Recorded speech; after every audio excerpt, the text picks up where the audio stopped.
Hello student, आज मैं आप लोग को रेस्ट्रिक्शन इंडोन्यूक्लियस पढ़ाऊंगा। Restriction endonuclease. देखिए, रेस्ट्रिक्शन इंडोन्यूक्लियस को हम मॉलिक्यूलर कैंची भी कहते हैं। क्या कहते हैं? मॉलिक्यूलर कैंची। यस, वही कैंची, सीजर। ठीक है। क्यों कहते हैं इसे? क्योंकि ये डीएनए को कट करता है। ठीक है। सपोज मैं आपको एक डीएनए देता हूँ। ठीक है, ये डीएनए दिया मैं बोलता हूँ इस डीएनए को आप काट दो। तो आप जिस एंजाइम की मदद से इसको कटिंग करोगे ना, वो एंजाइम है रेस्ट्रिक्शन इंडोन्यूक्लियस एंजाइम। जब आप इसको इस एंजाइम से डाइजेस्ट कराओगे तो आपको ये डीएनए जो हैं आपको बहुत सारे फ्रैगमेंट में आपको अलग अलग ऐसे आपको मिलेंगे। ठीक है।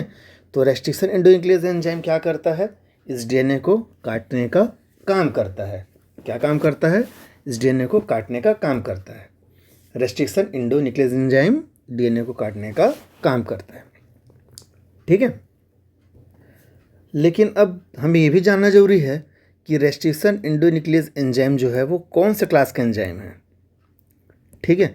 देखिए, आपको समझना होगा कि ये रेस्ट्रिक्शन इंडोन्यूक्लियस एंजाइम तो एक क्लास का एक एग्जाम्पल है, एक प्रकार का एंजाइम है। ये सभी हैं क्या? न्यूक्लियस। देखिए, अब मैं आपको थोड़ा समझा रहा हूँ, अच्छा समझिएगा। न्यूक्लियस का मतलब क्या होता है? जो न्यूक्लिक एसिड को डिग्रेड करेंगे। न्यूक्लिक एसिड को क्या करेंगे? तोड़ेंगे। ठीक है, उसको हम क्या कहेंगे? न्यूक्लियस कहेंगे। तो यार, न्यूक्लिक एसिड में तो आप दो चीज़ पढ़ते हो। आप पढ़ते हो डीएनए भी पढ़ते हो और आप पढ़ते हो आरएनए भी पढ़ते हो। तो क्या ये डीएनए को भी ब्रेक करता है? बिल्कुल। अगर डीएनए को ब्रेक करता है तो डीएनएस, और आरएनए को ब्रेक करता है तो आरएनएस। ठीक है, अब ये भी उसे कह सकते हो। अब बात यह आता है कि ये जो आप न्यूक्लियस बोल रहे हैं, ठीक है, ये न्यूक्लियस जैसे मैंने आपको बताया कि आरएनए को भी काट सकता है और ये डीएनए को भी काट सकता है, उसका क्लास डिफाइन करेगा। तो क्या वैसे आप बता सकते हैं कि ये सिंगल स्ट्रैंड को कट करता है कि डबल स्ट्रैंड को कट करता है? सोचिए, बताइए जल्दी से। तो ये बताइए, सिंगल स्ट्रैंड कट करता होगा कि डबल स्ट्रैंड को? ये कट करता है, सिंगल स्ट्रैंड को भी कट कर सकता है और ये डबल स्ट्रैंड को भी कट कर सकता है। मैंने बताया कि ये अपने आप में एक क्लास है। ठीक है। सिंगल स्ट्रैंड कट करने वाला कोई अलग होगा, जैसे कि S1 न्यूक्लियस हो गया, मूंगबीन न्यूक्लियस हो गया, एग्जाम्पल हैं। ठीक है। डबल स्ट्रैंड कट करने वाले में आप खुद रेस्ट्रिक्शन इंडोन्यूक्लियस का एग्जाम्पल बेस्ट पढ़ने वाले हो। ठीक है। फिर भी मैं बता देता हूँ, अगर आपको कोई बहुत ही ज़्यादा एक्सट्रीम कहीं क्वेश्चन बना रहे हो, कहीं फंस गए, मुझे नहीं लगता कि क्वेश्चन एनसीईआरटी लेवल पे पूछा जाएगा। फिर भी न्यूक्लियस का सिंगल स्ट्रैंड कटिंग करने वाले के एग्जांपल में हम S1 न्यूक्लियस को कॉलेज लेवल में पढ़ते हैं। तो मुझे नहीं लगता कि आप लोगों का काम है। और इसी S1 मतलब सिंगल स्ट्रैंड कट करने वाले में आप दूसरे एग्जाम्पल पढ़ते हो, मूंगबीन भी पढ़ते हो। ये सब कॉलेज लेवल पे है। ठीक है। S1 न्यूक्लियस और मूंगबीन न्यूक्लियस, ये इसका एग्जाम्पल है। और डबल स्ट्रैंड कट करने वाले का सबसे बेस्ट एग्जाम्पल है रेस्ट्रिक्शन इंडोन्यूक्लियस, जो आपको पढ़ना है। ठीक है। अब उसके बाद आरएनएज ए। आरएनएज ए एक विशेष क्लास में आएगा जो आरएनए को कट करता है, आरएनएज ए। ठीक है। इसके एग्जाम्पल को अगर बताऊंगा तो ये कौन है? आरएनएज ए। ये आरएनए को कट करता है, वो भी सिंगल स्ट्रैंड आरएनए को। ठीक है। अब हमें ये भी मालूम होना चाहिए कि ये जो न्यूक्लियस आपने पढ़ा, ठीक है, उसकी एक्टिविटी दो प्रकार की होती है। एक एक्सोन्यूक्लियस, अब याद आ रहा होगा आप लोगों को, कहीं कहीं पे पढ़े हो आप, ये याद कीजिए। कहाँ पढ़े हो आप? रेप्लिकेशन के टाइम जब एंजाइम पढ़ाया था डीएनए पॉलीमरेज, तो मैंने बताया था एक्सोन्यूक्लियस और इंडोन्यूक्लियस दो प्रकार की एक्टिविटी। ठीक है। इंडोन्यूक्लियस, देखिए एक्चुअल में न्यूक्लियस का मतलब तो वो हुआ ना कि जो न्यूक्लिक एसिड पे काम करता है। ठीक है। अब यदि वो काम इस प्रकार कर रहा है कि मानो कि जैसे कि ये 5 प्राइम इंड है और ये 3 प्राइम इंड बनाया हूँ मैं। ठीक है। 5 प्राइम और 3 प्राइम। अगर कोई एक्सोन्यूक्लियस एक्टिविटी कह रहा हूँ तो वो जब एंजाइम इससे बाइंड करेगा तो एक्सो का मतलब होता है बाहर, बाहर साइड से बाइंड करेगा। किस साइड से बाइंड करेगा? बाहर साइड से। जैसे कि मैं इसको बाहर साइड से बाइंड करवाया, ठीक है। अब इसके बाद जब ये बाइंड करेगा तो वो इसको ब्रेक करते हुए जाएगा, ठीक है, मतलब बाहर से अंदर की ओर पार्शली कटिंग करते हुए जा रहा है, ठीक है। चाहे वो 5 प्राइम एंड हो, चाहे वो 3 प्राइम एंड हो। अगर वो 5 प्राइम एंड से कट कर रहा होगा तो हम उसे 5 प्राइम एक्सोन्यूक्लियस एक्टिविटी कहेंगे। अगर वो 3 प्राइम से स्टार्ट करेगा मूव करना इस तरफ 3 से 5 की ओर, तो हम इसे बोलेंगे 3 prime to 5 prime exonuclease activity. आप लोग को याद होगा, मैंने ये चीज़ आप लोग को पढ़ाया था, 5 prime to 3 prime exonuclease activity और 3 प्राइम टू 5 प्राइम, ठीक है। देखिए, अगर 5 प्राइम से 3 प्राइम की ओर मूव करेगा तो मैं इसे बोलूँगा 5 prime to 3 prime exonuclease activity. और यदि 3 प्राइम से 5 प्राइम की ओर मूव करेगा तो मैं इसे कहूँगा 3 prime to 5 prime exonuclease activity. देखो, यही अंतर था, हम जो बोल रहे थे ना उसमें यह अंतर था। ये आज मुझे लगता है कि आज आप लोग को क्लियर हो गया होगा। अगर डीएनए रेप्लिकेशन के टाइम मैंने जो एंजाइम पढ़ाया था उस समय मैंने 3 prime to 5 prime exonuclease activity बोला है, 5 prime to 3 prime exonuclease activity बोला था। अगर याद होगा तो कि DNA polymerase 1, DNA polymerase 2, DNA polymerase 3 तीनों के पास 3 prime to 5 prime exonuclease activity होती है, लेकिन सिर्फ डीएनए पॉलीमरेज 1 के पास 5 prime to 3 prime exonuclease activity थी। और लास्ट क्लास में आपने पीसीआर पढ़ा था, लास्ट के लास्ट में, मतलब एक क्लास पहले, तो पीसीआर में जो टैग पॉलीमरेज यूज़ किए थे उसके पास तो 3 prime to 5 prime exonuclease activity होती ही नहीं है। देखिए, वाला पॉइंट बहुत इंपॉर्टेंट था जो उस पीसीआर में टैग पॉलीमरेज के टाइम छूट गया था, ठीक है। उनके पास 3 prime to 5 prime exonuclease activity नहीं होती, याद रखना। टैग पॉलीमरेज जो आप पढ़े हो लास्ट क्लास में उसके पास 3 prime to 5 prime exonuclease activity नहीं होती। तो इसका मतलब ये हुआ कि वो प्रूफ रीडिंग करता ही नहीं है, अच्छा से क्या करता ही नहीं है। कोई नहीं, आगे बढ़ते हैं हम लोग। अब ये तो क्लियर हो गया होगा आप लोगों को एक्सोन्यूक्लियस एक्टिविटी और एंडोन्यूक्लियस एक्टिविटी क्या होती है। अच्छा, अब हम जो पढ़ने जा रहे हैं वो है रेस्ट्रिक्शन एंडोन्यूक्लियस एंजाइम, ठीक है। तो रेस्ट्रिक्शन एंडोन्यूक्लियस एंजाइम की क्या खासियत है? उसकी खासियत ये है कि वो डबल स्ट्रैंड डीएनए को कट करता है। जैसे कि मान लेते हैं ये डीएनए है, ठीक है, एक डबल स्ट्रैंड डीएनए बना रहा हूँ मैं, 5 प्राइम टू 3 प्राइम और ये 3 प्राइम टू 5 प्राइम। तो ये जो है ये इस डबल स्ट्रैंड डीएनए को कट करता है, ठीक है। अच्छा, अब डीएनए को डबल स्ट्रैंड कट करता है तो ठीक है, रेस्ट्रिक्शन एंडोन्यूक्लियस आप बोलते हो कि डबल स्ट्रैंड डीएनए को कट कर सकता है, इवन वो डबल स्ट्रैंड आरएनए को भी कट कर सकता है अगर डबल स्ट्रैंड है तो, ठीक है। अब बात ये है कि ये क्या कहीं भी कट करता होगा? तो बिल्कुल ऐसा नहीं है। ये एक विशेष लोकेशन में, एक स्पेसिफिक लोकेशन पर ही कट करता है, हर जगह पे कट नहीं कर सकता। जैसे कि मैं यहाँ पे येलो रंग से बना रहा हूँ, एक साइट है समझ लो, ये सिर्फ इसी येलो वाले एरिया पे ही कट करेगा। मतलब जब ये एंजाइम आएगा तो इसका जो कटिंग का एक्शन होगा, ठीक है, मतलब वो जो काटने का जो इसका काम होगा वो किस एरिया पे होगा? इसी विशेष एरिया पे कटिंग करेगा, वो इन्हीं जगह पे क्या करेगा? वो कट करेगा, ठीक है। तो ये जो जगह है कटिंग वाला, 1 2 3, मैंने इसमें 2 3 दिखाया है, इसको हम बोलेंगे रेस्ट्रिक्शन साइट बोलेंगे। क्या बोलेंगे? रेस्ट्रिक्शन साइट कहेंगे। ऐसा जगह जहाँ पे रेस्ट्रिक्शन एंडोन्यूक्लियस एंजाइम कट करता है उसको हम क्या बोलते हैं? Restriction site. इसे शॉर्टकट में RS भी बोलते हैं, ठीक है। तो रेस्ट्रिक्शन एंडोन्यूक्लियस एंजाइम जिस जगह पे कटिंग करता है उसको क्या बोलते हैं? रेस्ट्रिक्शन साइट कहते हैं, ठीक है। अब इस रेस्ट्रिक्शन साइट की भी खासियत है। इस रेस्ट्रिक्शन साइट की खासियत ये है कि यहाँ पे जो सीक्वेंस पाया जाता है वो पैलिंड्रोमिक सीक्वेंस होता है, पैलिंड्रोमिक सीक्वेंस, ठीक है। अब आप बोलोगे पैलिंड्रोमिक सीक्वेंस क्या है, तो चलो देखते हैं कि पैलिंड्रोमिक सीक्वेंस क्या है।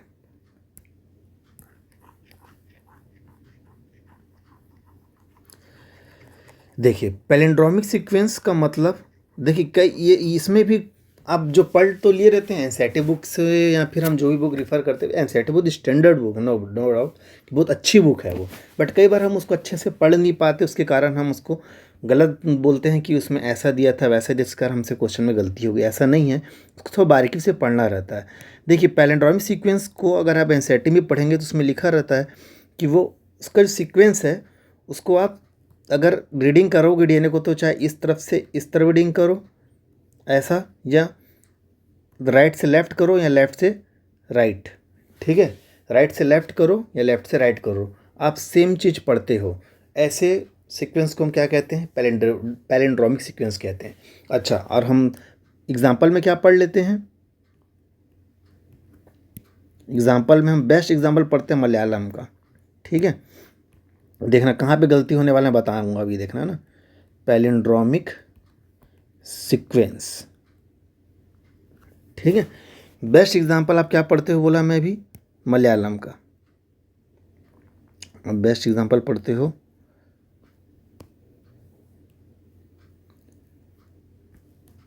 देखिए मलयालम, ठीक है। मैं बोल रहा हूँ आप इसको ये राइट, आप इसको इस तरफ से रीड करो मलयालम, चाहे आप इसको इस तरफ से रीड करो, दोनों साइड से अगर आप रीड करोगे तो स्पेलिंग सेम ही मिलने वाला है आपको।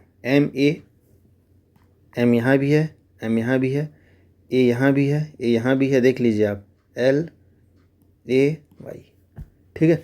यानी कि आप रीड कहीं से भी करिए आपको पढ़ने में सेम ही प्रोनाउंसिएशन होगा, ठीक है। देख लीजिए ऐसे सीक्वेंस को हम क्या कहते हैं? Palindromic sequence. अब गलती कहाँ पे होता है देखिए, जब मैं डीएनए की बात करता हूँ तो आप क्या सोचेंगे? जैसे GAACAAG, क्या ये पैलिंड्रोमिक सीक्वेंस है? बताइए, सोचिए जल्दी से बताइए आप। जब तक डबल स्टैंड की बात कर रहा हूँ भैया, जब तक डबल स्टैंड नहीं बनाऊंगा तो मैं कैसे बोल दूंगा? तो ये तो एक स्टैंड की बात थी, नीचे वाला स्टैंड ही बनाना पड़ेगा मुझे। क्या होगा? CTT, सॉरी, क्या होगा ये? CTTGTTC, यही होगा, है ना। अब बताइए कि क्या ये सीक्वेंस पैलिंड्रोमिक सीक्वेंस है? आप सोचेंगे एक बार, कुछ बच्चे से गलती हो जाती है, सभी से नहीं होगी, फिर बता रहा हूँ, देख लीजिएगा। अब लोग पढ़ेंगे GAACAAG, तो यहाँ से भी सेम प्रोनाउंसिएशन हो रहा है, और इसी को जब आप यहीं से इसी स्टैंड को फिर से पढ़ेंगे तो वो GAACAAG, सही सेम प्रोनाउंसिएशन हो रहा है। मतलब अगर आप रीड करेंगे तो सेम वही लेटर मिलने वाले, लेकिन ये पैलिंड्रोमिक सीक्वेंस नहीं है। क्यों नहीं है? क्योंकि भाई मैं भी बताया आप लोग को कि हम डीएनए को डबल स्टैंड कैसे लिखते हैं, इसलिए बोलता हूँ डीएनए लिखने का, बनाने का आदत डाल लो। 5 प्राइम टू 3 प्राइम डालो एक स्टैंड में, और दूसरे में 5 प्राइम टू 3 प्राइम। अब आपको खुद गणित समझ आ गया होगा मैं क्या बोलने वाला हूँ। अब देखिए पैलिंड्रोमिक सीक्वेंस से बेस्ट एग्जाम्पल जो आपकी बुक में भी दिया था वही बता रहा हूँ मैं आप लोग को। GAATTC, ठीक है। अब देखो 5 प्राइम से क्या रीड किया मैं? GAATTC। अब देखना 5 प्राइम, इधर देखो 5 प्राइम टू 3 प्राइम मैंने ये रीड किया ना, तो वैसे इस तरफ के 5 प्राइम से इस तरफ के 3 प्राइम रीड करो तो G आना चाहिए, फिर A आना चाहिए, फिर A आना चाहिए, फिर T, और फिर T, और फिर C। देख लो GAATC,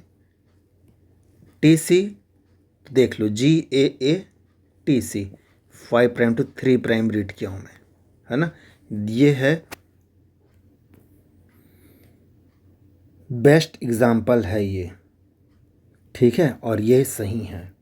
ये है आपका पैलिंड्रोमिक सीक्वेंस। और ऐसे एग्जाम्पल एक आध ले सकते हैं कि हम लोग, चलो एक एग्जाम्पल और बताता हूँ मैं, एक और ले लेते हैं, जैसे GATATC। देखिए 5 प्राइम टू 3 प्राइम, तो अब यहाँ पे देखिए GATATC,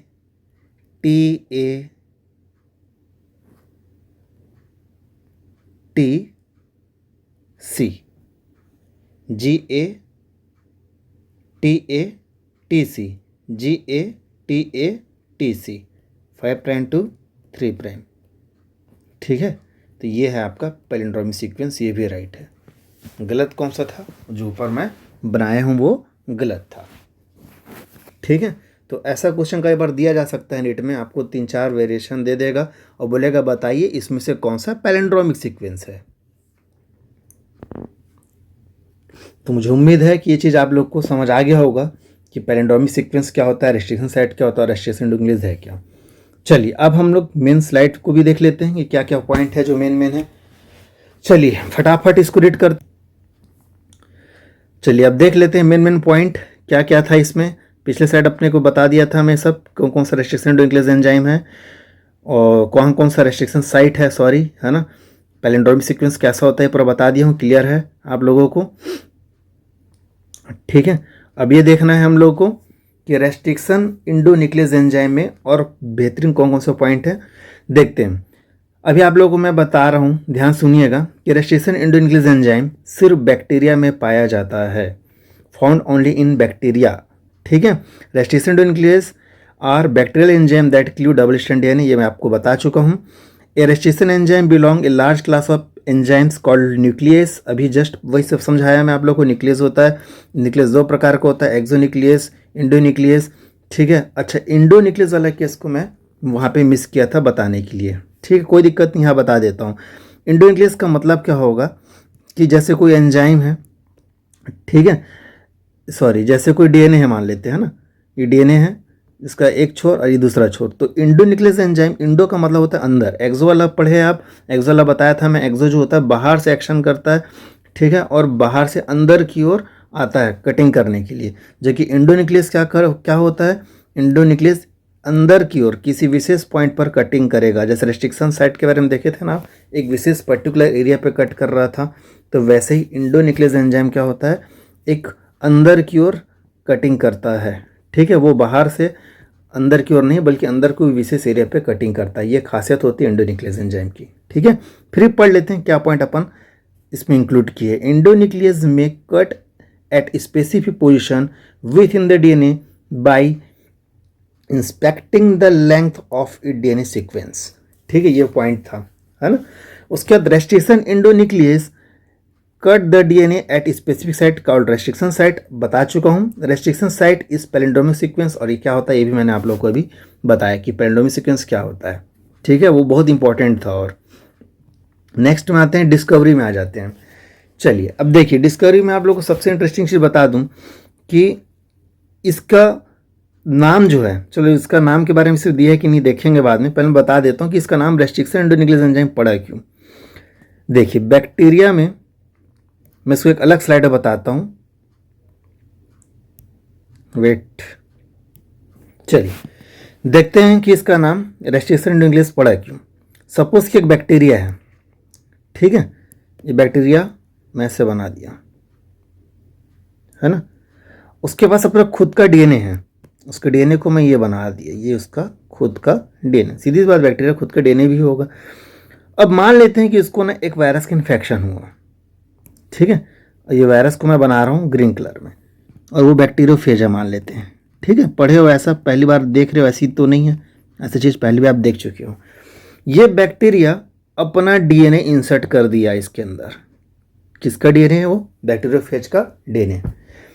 तो आपको मालूम है मैं क्या बताने जा रहा हूँ यहाँ पे कुल मिला के मैं ट्रांजैक्शन के बारे में बताने जा रहा हूँ। अब वो बैक्टीरिया का लाइफ साइकिल होने वाला है।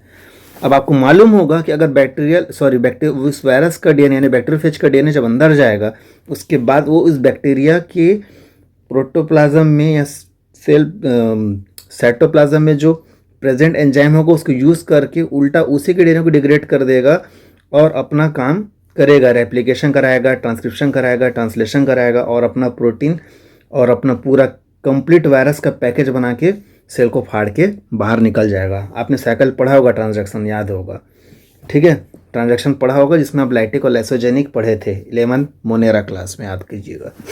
ठीक है, बहुत इंपॉर्टेंट था वो। तो अब लेकिन जरूरी तो नहीं है कि ऐसा ही होता होगा, क्यों नहीं है, क्योंकि बैक्टीरिया के पास एक डिफेंस मैकेनिज्म पाया जाता है।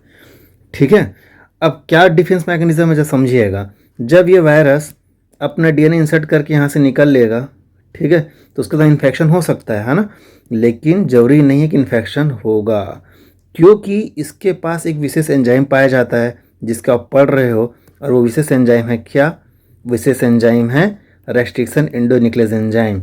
वो क्या करेगा? देखो, सबसे पहले वो क्या करता है, अपने खुद के डीएनए को मिथाइलेशन के प्रोसेस से, मिथाइलेशन का मतलब है CH3 ग्रुप को जोड़ना, ठीक है, चारों ओर अपने डीएनए के मिथाइलेशन के प्रोसेस से अब CH3 ग्रुप जोड़कर, ठीक है, अपने डीएनए के बाहर क्या कर लेता है, एक कवच बना लेता है। क्या बना लेता है? एक कवच बना लेता है, एक कवच, ठीक है।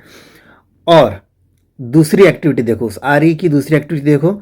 अब दूसरी एक्टिविटी क्या थी? एक तो अभी आपने पढ़ा कि एक पहला एक्टिविटी ये था कि अपना कवच बना लिया ताकि इसका जो दूसरा खतरनाक गुण है उससे बच सके। और दूसरा खतरनाक गुण क्या था? कटिंग।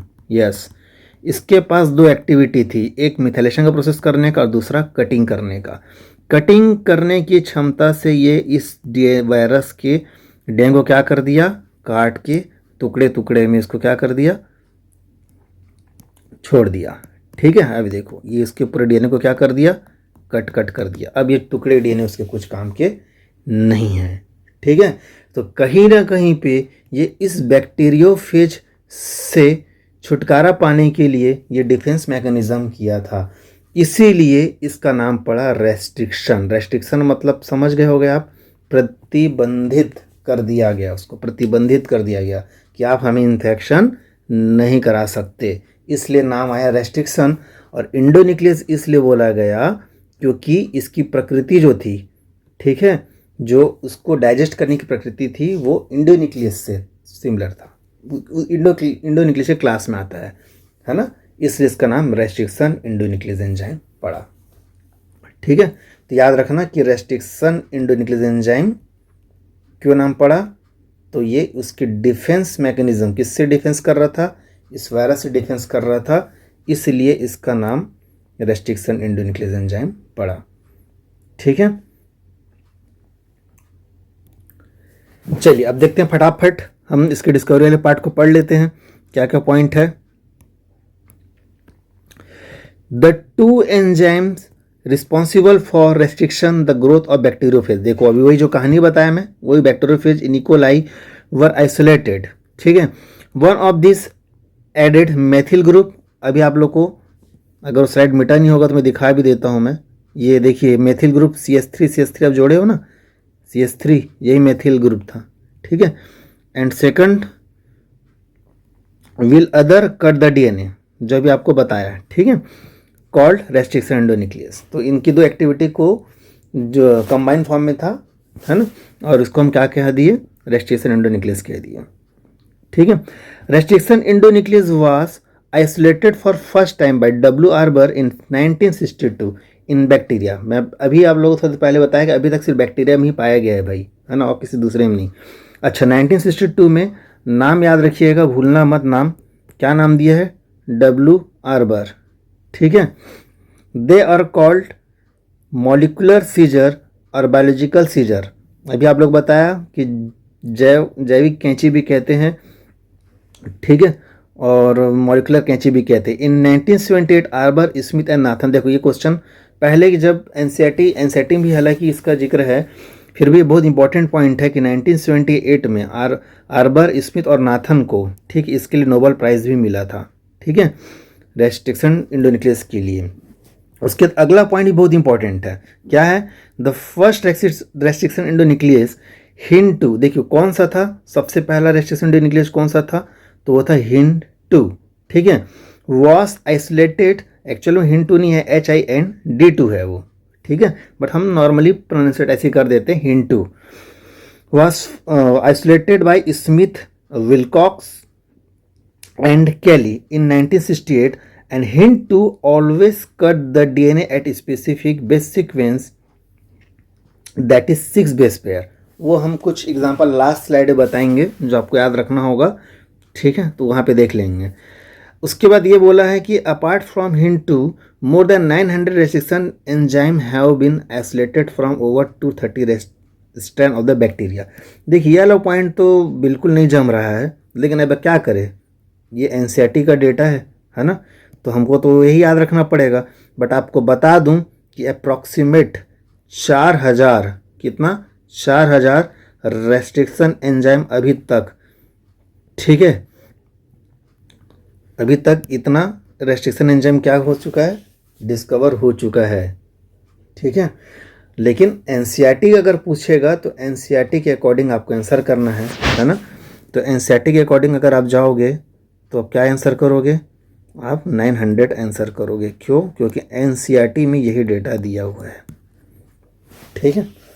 और कितने स्ट्रेंथ में खोजा गया, ये भी एक डेटा एनसीईआरटी में दिया गया है 230, जबकि ये सब बढ़ चुके हैं, 350 से 400 तक पहुंच चुका है ये, ठीक है। लेकिन आपको एनसीईआरटी का डेटा ही लिखना है, 900 और 230, भूलना मत, 900 और 230। कुछ अच्छा चीज़, एक और क्वेश्चन यहाँ पे ये बनता है कि कौन से बैक्टीरिया में, भाई सीधी सी बात है, आपने इतना इंपॉर्टेंट चीज़ बताया कि हिंट, ठीक है, सबसे पहला आइसोलेट किया गया, मतलब बैक्टीरिया से सबसे पहला निकाल के परीक्षण किया गया, ठीक है, वो रेस्ट्रिक्शन एंडोन्यूक्लियस एंजाइम है। तो वो किस बैक्टीरिया से निकाला गया था मैं बता देता हूँ। ये जो हिंट आप जो बोल रहे हो ना, फर्स्ट आइसोलेटेड एंजाइम, ये निकाला गया था हीमोफिलस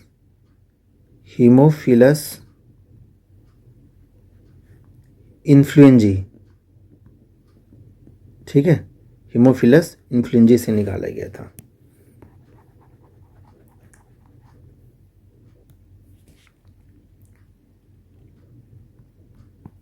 हीमोफिलस इन्फ्लुएंजी,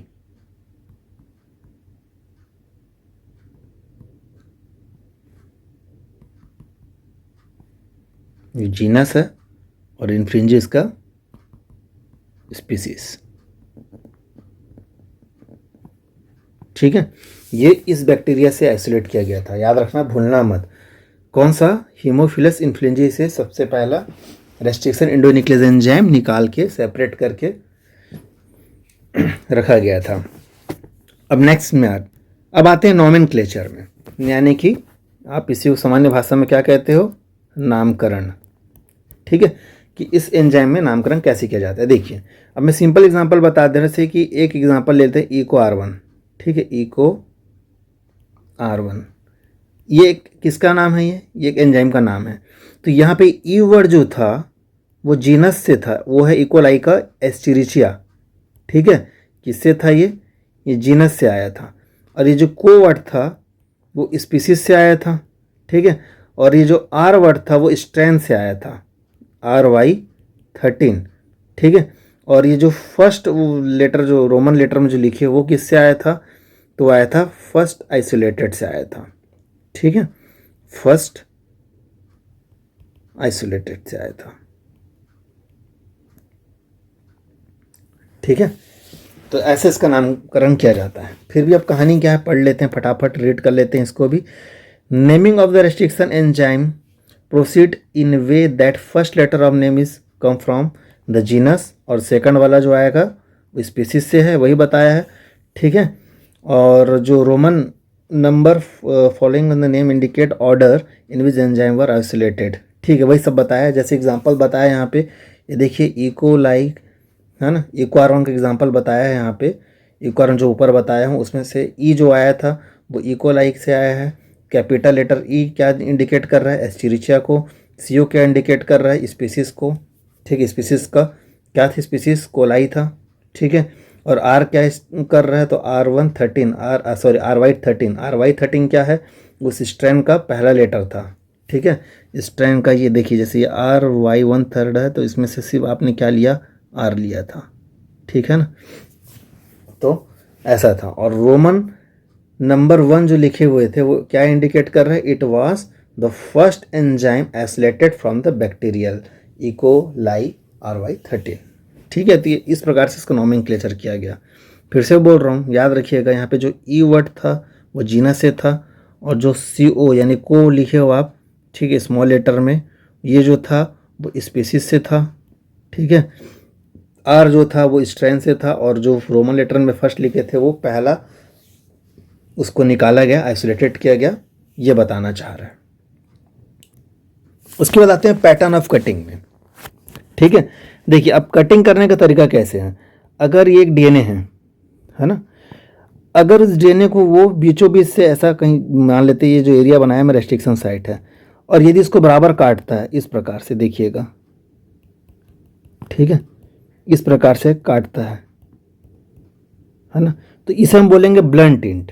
तो ये दो टाइप से कट करता है, एक ब्लंट इंड और दूसरा होता है स्टिकी इंड। स्टिकी इंड क्या होता है, स्टिकी इंड में जब कटिंग करेगा तो इस प्रकार से प्राप्त होगा। देखिए जो इंड है वो आपको इस प्रकार से प्राप्त होगा।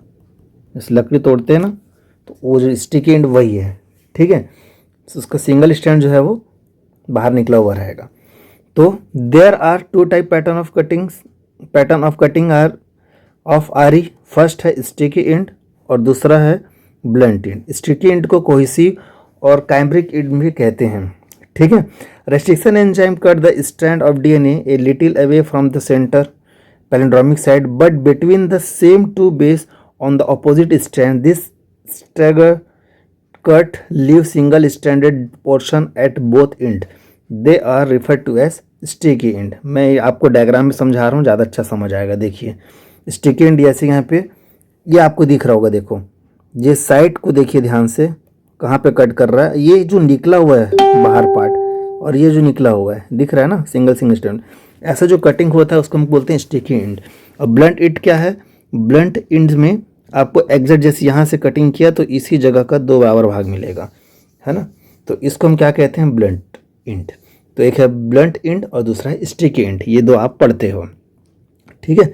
सेकंड वाला क्या लिखा है, there are other restriction enzyme, वो अगला जो टाइप है वो बता रहा है, cut both the DNA strand at the same place so that single stand piece are not, देखो single stand piece are not left in the ends.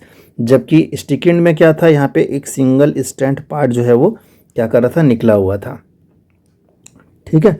याद रखिएगा कि हम जो रिकॉम्बिनेंट डीएनए टेक्नोलॉजी में जो यूज़ करते हैं वो हम स्टिकी इंड वाले यूज़ करते हैं, क्योंकि उसका बंद यानी कि उसका जो बोलना चाहिए बाउंडेशन जो होता है फॉरेन डीएनए के साथ या जो भी आप डालने वाले हो डिज़ायर डीएनए के साथ, उसका सबसे बेस्ट होता है। इसलिए अगर आपको रिकॉम्बिनेंट डीएनए टेक्नोलॉजी यानी कि बायोटेक्नोलॉजी जब पढ़ाऊंगा तो याद रखना कि वहाँ पे जो हम रेस्ट्रिक्शन इंडोन्यूक्लियस एंजाइम यूज़ करेंगे आरई, हम ऐसे यूज़ करेंगे जो स्टिकी कट करेगा, ठीक है, क्योंकि काटने वाला काम करने वाला है, ये तो सीधी बात है, बहुत बड़ा रोल है इसका रेस्ट्रिक्शन इंडोन्यूक्लियस एंजाइम का, किसमें, आरडीटी में, रिकॉम्बिनेंट डीएनए टेक्नोलॉजी में, ठीक है। तो याद रखिएगा कि सबसे ज़्यादा कौन सा यूज़ होने वाला है, स्टिकी कट करने वाला यूज़ होने वाला है। आगे बढ़ते हैं, उसके बाद आते हैं type of restriction endonuclease enzyme में, ठीक है। देखिए 3 टाइप का रेस्ट्रिक्शन इंडोन्यूक्लियस एंजाइम होता है, टाइप 1, टाइप 2, टाइप 3। सबसे ज़्यादा को यूज़ होने वाला है, यानी कि अगर मैं बोलूँगा रिकॉम्बिनेंट डीएनए टेक्नोलॉजी में, ठीक है, आरडीएनए टेक्नोलॉजी में अगर कोई यूज़ होने वाला है तो वो है टाइप 2। कारण क्या है, सीधा मेन रीज़न बता रहा हूँ मैं। कारण ये है कि टाइप 1 जो होता है वो एटीपी डिपेंडेंट होता है, और इसको मैग्नीशियम मैन तो खैर सबको चाहिए, लेकिन ये एटीपी डिपेंडेंट होता है, इसको एटीपी चाहिए ही चाहिए। लेकिन टाइप 2 वाला जो केस है वो एटीपी इंडिपेंडेंट होता है। देखो कितना बड़ा, बहुत बड़ा इंपॉर्टेंट यहाँ पे आ रहा है। एटीपी इंडिपेंडेंट का मतलब ये है कि जब आप लेबोरेटरी में काम कराओगे ना, जब आप लेबोरेटरीज में इसका काम कराएंगे तो उस समय आपको एटीपी डालने की ज़रूरत नहीं पड़ेगी। किस केस में, टाइप 2 के केस में, ठीक है। अगली इंपॉर्टेंट चीज़ ये भी है कि जब ये कटिंग करता है, कौन, टाइप 1 वाला केस में, तो जिस जगह पे उसका रेस्ट्रिक्शन साइट रहता है ना, वो जैसे ये रेस्ट्रिक्शन साइट को देखो मैं पर्पल कलर में दिखा रहा हूँ यहाँ पे, है ना, डार्क करके, तो वो इस रेस्ट्रिक्शन साइट से दूर कट करता है।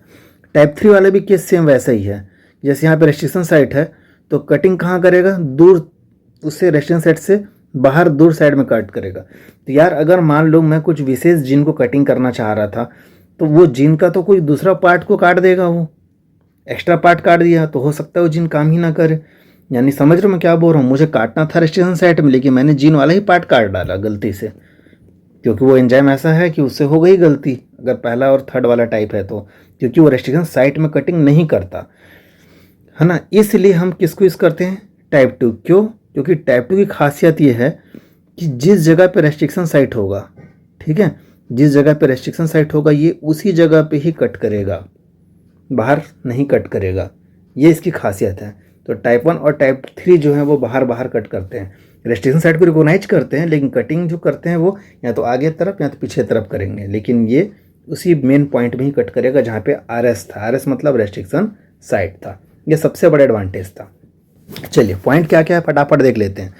अब देखते हैं enzyme structure consist of 3 different सब यूनिट। देखिए टाइप 1 जो है उस एंजाइम में 3 सब यूनिट हैं, ठीक है। और ये वाला जो सेकंड वाला क्लास वो सिंपल एंजाइम है, कोई झंझटबाजी है नहीं। एंजाइम थर्ड वाले में देखेंगे enzyme structure consist of 2 different सब यूनिट, इस वाले केस में 2 सब यूनिट था, ठीक है। उसके बाद यहाँ पे ATP का रिक्वायरमेंट होती है, यहाँ पे ATP ये इंडिपेंडेंट है, ये इसका बहुत बड़ा एडवांटेज था टाइप 2 का। और यहाँ पे ये ATP डिपेंडेंट है, देखिए रिक्वायर ATP, ठीक है। तीनों टाइप के क्लास में Mg आयन आपको चाहिए ही चाहिए, ठीक। उसके बाद they recognise specific site DNA with DNA but do not, देखो यही जो बता रहा था, but do not cut this site. Third में भी सेम केस मिलेगा आपको, रिकॉग्नाइज स्पेसिफिक साइट यानी RS को रिकॉग्नाइज करेगा बट कट जो है वो उस जगह पे नहीं करेगा। लेकिन आप टाइप 2 की खासियत देखिए क्या है, they recognise specific site within the DNA and cut this site, और उसी जगह पे ही कट करेगा, ठीक है। इसीलिए they are not used in recombinant DNA technology, type 1 के क्लास में बोल रहा है, और टाइप 2 वाला बोलता है कि they are used in recombinant DNA technology, ठीक है। ये इंपॉर्टेंट था बहुत, है ना। और थर्ड वाला देखिए, इसमें भी they are not used in recombinant DNA technology. तो सबसे महत्वपूर्ण और सबसे इंपॉर्टेंट कौन सा था, टाइप 2 था। उसके बाद इसमें कुछ मैं एग्जाम्पल दिया हुआ हूँ, ठीक है। अब इसमें सीधा सीधा बात है कि या तो इसको आपको रटना पड़ेगा, ठीक है।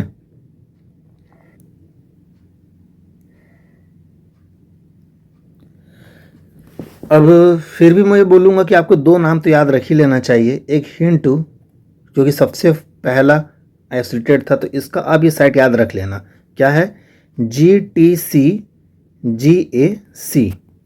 है ना, नीचे होगा CAGCTG, एक ये याद रख लीजिए आप, ये वाला। और दूसरा इको R1 का याद रख लीजिए आप, क्योंकि आपको बुक में बहुत मिलता है ये मेन एग्जाम्पल तो यही सबसे ज़्यादा रहता है। देखो दोनों इसलिए बोला क्योंकि हिंट 2 जो है वो ब्लंट इंट कट कर रहा था, और इको R1 जो था वो स्टिकी इंट कट कर रहा था। और मैं आपको क्या बताया, और दोनों में बेस्ट कौन सा रहता है, ब्लंट की स्टिकी, तो स्टिकी ज़्यादा बेस्ट होता है, मैं बताया था ये बेस्ट है, ठीक है, ब्लंट से, है ना। और उसके अलावा फिर और भी अलग अलग दिए हैं, बाम H1 दिया है, HE थर्ड दिया है, PST1 दिया है, SSP1 दिया है, इतने सारे दिए, कितना सारा नाम याद रखोगे, बुक में जाओगे तो और भी बहुत सारे नाम मिलेंगे। बट मैं बोल रहा हूँ कि आप हिंट 2 और इको R1 2 नाम अच्छे से याद कर लीजिए, बहुत इंपॉर्टेंट है ये 2 नाम याद रखिए, ये ज़्यादा इंपॉर्टेंट है, ठीक है। अब देखिए अगर मान लो रेस्ट्रिक्शन इंडोन्यूक्लियस से कुछ न्यूमेरिकल टाइप से क्वेश्चन दिया जा सकता है, तो क्या दिया जा सकता है। सपोज कि आपको कोई क्वेश्चन में बोल दे कि आपको एक DNA दिया गया है, ठीक है, एक DNA दिया गया है, ये DNA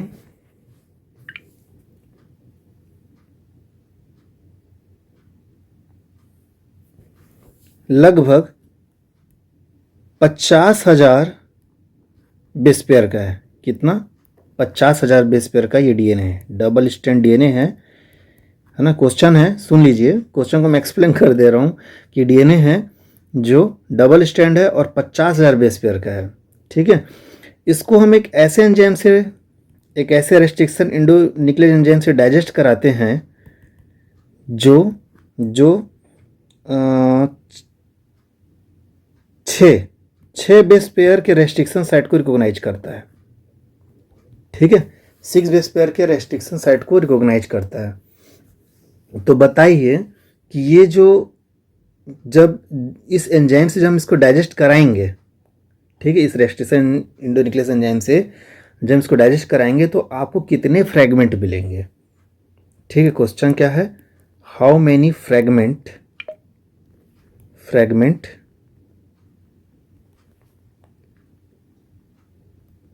विल गॉट, ठीक है, यू विल गेट। तो कितने आप फ्रेगमेंट आप प्राप्त करेंगे, है ना। चलो अब इसको बना के देखते हैं कैसे बनाएंगे ऐसे क्वेश्चन को। सबसे पहली बात हमको याद रखना होगा कि इसमें दिया क्या था। इसके लिए एक आपको प्रोबेबिलिटी याद रखना होगा, वो ये कि नंबर ऑफ जो फ्रेगमेंट होगा वो कैसे हम कैलकुलेट करेंगे।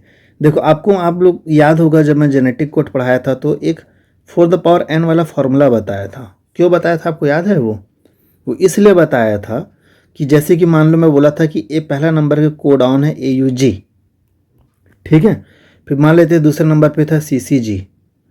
तो यार AUG एक बार जब DNA में चालू हुआ होगा, मैसेंजर हम चालू होगा, मान लो यहाँ पे AUG था, तो अगली बार AUG कब आएगा? आप समझिए बात को, क्वेश्चन को कैसे बनाना है, उसको रटने से अच्छा है कि आप इसको समझ ले। तो अगर पहले नंबर पे AUG था तो अगली बार AUG कब आएगा? क्या इसको हम एक और दूसरे एग्जांपल समझते हैं। आपको एक कॉइन दिया, ठीक है। कॉइन के एक साइड हेड है और दूसरी साइड टेल है, ठीक है। अब जब आप इसको क्या करते हो, टॉस करते हो, तो आपको एक बार में क्या मिलेगा? एक ही हेड मिलेगा ना, कि एक ही बार में हेड और टेल दोनों आ जाएगा? नहीं ना, पहली बार में आपको क्या मिलेगा? हेड मिलेगा, ठीक है। दूसरी बार में प्रोबेबिलिटी क्या बोलता है? टेल आएगा। फिर तीसरी बार में क्या आएगा? हेड। फिर चौथी बार में क्या आएगा? टेल। प्रोबेबिलिटी ये बोलता है कि ऐसा होगा। ये बात अलग है, लगातार 2 बार हेड आ गया 2 बार टेल आ गया, अलग बात है ठीक है। लेकिन प्रोबेबिलिटी तो यही है कि एक बार हेड और एक बार टेल। तो अगर पहली बार हेड आया है तो अगली बार हेड कब आएगा? अगर फर्स्ट टाइम हेड था तो अगला हेड थर्ड में होगा। फिर अगला हेड कब होगा? फिफ्थ में होगा, क्योंकि 4 में टेल होगा। यानी आपने कैसे निकाला ये चीज़? आपने ऐसा निकाला कि 2 में 1 चांस था, सही है। तो वैसे ही भैया AUG 64 में 1 था। कितने में? 64 में 1 था। याद कीजिए, पर कोडाउन को एक बार चेक करिएगा। 64 में 1 था, इसका मतलब ये है कि अगला AUG 64 के बाद 65th नंबर में, यानी 65 नंबर में आएगा। अगर पहला नंबर में AUG था तो अगला कब आएगा? 65 नंबर में AUG आएगा। कौन बोल रहा है ये प्रोबेबिलिटी बोल रहा है, प्रायिकता बोल रहा है, ठीक। कैसे निकाला आपने? क्योंकि कोडाउन जो था वो 3 डिजिट का था, मतलब 3 न्यूक्लियोटाइड का था ना, तो 4 × 3 किए थे आप, ठीक है। वैसे ही प्रोबेबिलिटी आप यहाँ भी लगाइएगा। आपको क्या बोला है? वो रेस्ट्रिक्शन साइट यूनिक होता है, याद रखिएगा। बोला ये था कि रेस्ट्रिक्शन साइट जो है वो कितना? 6 बेस पेयर का था, ठीक है। यानी कि 1/4, यानी कि 1/4096, है ना। तो सोचिए कि हर 4096 बेस पेयर के बाद आपको एक DNA में कट मिलेगा। मतलब देखिए, मैं आपको एक और सिंपल तरीके से समझा रहा हूँ। जैसे ये DNA है, ठीक है। इस DNA में सपोज मान लेते हैं यहाँ पे रेस्ट्रिक्शन साइट था, है ना। तो ये रेस्ट्रिक्शन साइट यहाँ पे है ना। अब अगली बार कब होगा ये? तो प्रोबेबिलिटी क्या बोलता है? 4096 बेस पेयर के बाद ये फिर से यहाँ पे होगा। फिर 4096 के बाद ये होगा। जैसे कि अपन AUG के लिए पढ़े थे ना, AUG अगर पहला है, ठीक है, फर्स्ट नंबर पे है, तो अगली बार AUG कब होगा? 65 नंबर पे होगा, है ना। फिर वहाँ पे AUG होगा। प्रोबेबिलिटी है, हो सकता है बीच में एक बार और हो सकता है, मैं नहीं कह रहा हूँ। प्रोबेबिलिटी क्या बोलता है? 65 नंबर पे होगा। कैसे निकाला? 4 से। तो वैसे ही आप इसमें भी बनाएंगे, ठीक है। अब अच्छा, अब आपके दिमाग में आ रहा होगा सर हम 4 ही क्यों लिए? तो यार आप सीधी बात समझो ना। आपके पास A था, T था, C है, G है। कितना है टोटल? 4 है ना। तो A की प्रोबेबिलिटी क्या थी? 1/4। T की क्या थी? 1/4। C की क्या थी? 1/4। G की क्या थी? 1/4। सबकी तो 1/4 ही हो रही है प्रोबेबिलिटी, ठीक है। अब 6 बेस पेयर का कोई न्यूक्लियोटाइड है तो 1/4 × 1/4 × 1/4 × 1/4 × 1/4 कर दो आप, तो क्या होगा? 1/4096। तो हर 4096 के बाद आपको रेस्ट्रिक्शन साइट मिलेगा। यानी कि यहाँ पे आपको DNA कट करना है, ठीक है। अब आपको समझ आ गया ये, तो आप खुद सोचिए अब कैसे बनाएंगे आप इसको, ठीक है। तो अब बनाते हैं, इसका मेन सॉल्यूशन निकालते हैं। तो आपने क्या निकाला? 496, ठीक है। टोटल बेस पेयर कितना है? 50,000। ठीक है, तो आपको क्या करना चाहिए कायदे से, 50,000 से 4,096 डिवाइड कर दो। ठीक है, ये होगा आपका, जो भी आएगा वो आपका आंसर होगा। तो कितना आएगा, लगभग आपको, लगभग बोल रहा हूँ ना मैं, लगभग आपको 10 से 12 के बीच है ना। देखो डिजिट देखना, क्वेश्चन में क्या दिया है, 10 से 15, 15 से 20, 20 से 25, 5 से 10, क्या दिया है। ठीक है, आपका लगभग 12 आ रहा है तो आपका आंसर किस में आएगा, 10 से 15 के बीच, यानी कि 12 आपका राइट आंसर होगा। ठीक है, अप्रॉक्सीमेट में ही आएगा ये, है ना। ये तो क्या था, फ्रैगमेंट था। और क्या क्वेश्चन दे सकता था, क्वेश्चन ये दे सकता था कि हर फ्रैगमेंट का साइज कितना था। तो साइज तो आपने निकाला है यार, ये देखो 4,096, है ना। तो साइज क्या है, और फ्रैगमेंट का साइज है 4096 बेस पेयर इच। ठीक है, हर मतलब हर फ्रैगमेंट का साइज कितना था, 4,096, 4096 बेस पेयर था।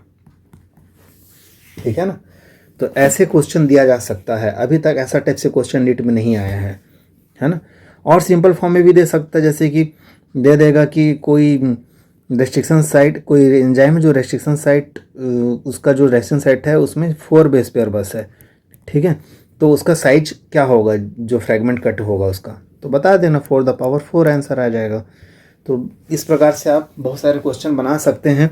इसके लिए अगर एक सेपरेटली क्लास मुझे लेना पड़ेगा तो मैं अलग से बता दूंगा। बाकी मेन फंडामेंटल यही है ना, जो तरीका मैंने बताया उसी तरीके से ही पूरा क्वेश्चन बनेगा। एक बार इसको आगे पीछे रिवर्स करके और देख लेना। ठीक है, कहीं पे कुछ समझ ना आया हो तो मुझे पूछ लेना। तो मुझे विश्वास है कि आप लोग के टॉपिक बहुत अच्छा से समझ आया होगा, और यदि नहीं आया होगा तो प्लीज़ मुझे बता देना। मैं एक बार जो चीज़ भी इसको समझ नहीं आया होगा मैं उसको एक बार फिर से एक्सप्लेन कर दूंगा, खासकर न्यूमेरिकल वाला टाइप, क्योंकि इसको अगर आप अच्छे समझोगे तभी आप क्वेश्चन बना पाओगे, नहीं तो नहीं बना पाओगे इससे। Thank you.